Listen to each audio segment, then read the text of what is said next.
Assalamualaikum warahmatullahi wabarakatuh. Perkenalkan, nama saya Della Puspitasari. Saya dari Prodi PAI 1A. Saya akan mempresentasikan tentang ragam bahasa di Indonesia. Pengertian ragam bahasa di Indonesia. Ragam bahasa adalah pemakaian bahasa yang timbul sebagai akibat adanya sarana atau cara, situasi, bidang pemakaian, dan daerah asal penutur yang berbeda-beda. Ragam bahasa dilihat sebagai akibat adanya keragaman sosial penutur bahasa dan keragaman fungsi bahasa. Ragam bahasa yang oleh penuturnya dianggap sebagai ragam yang baik atau mempunyai prestis tinggi yang biasa digunakan kalangan terdidik. Selanjutnya, penyebab terjadinya ragam bahasa. 1. Faktor budaya.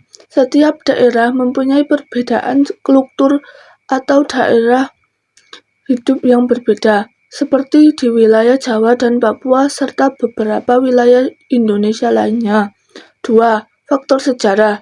Setiap daerah mempunyai kebiasaan atau adat istiadat dan bahasa nenek moyang sendiri-sendiri yang berbeda-beda antara daerah satu dengan daerah lainnya. 3. Faktor perbedaan demografi. Setiap daerah memiliki daratan yang berbeda, seperti wilayah di daerah pantai. Penggunaan yang biasanya cenderung menggunakan bahasa yang singkat, jelas, dan intonasi volume suara yang besar dan tinggi. Selanjutnya, jenis-jenis ragam bahasa.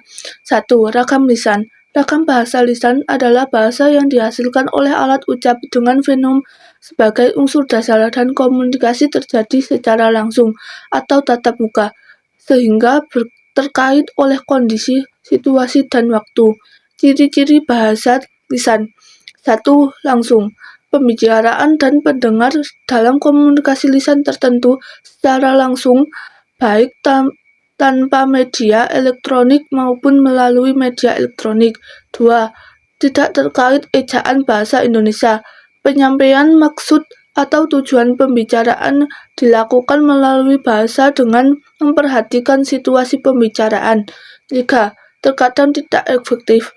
Dalam berkomunikasi, seseorang terkadang menggunakan bahasa sehari-hari, sehingga banyak penggunaan kalimat yang bersifat basa-basi dengan orang yang diajak bicara.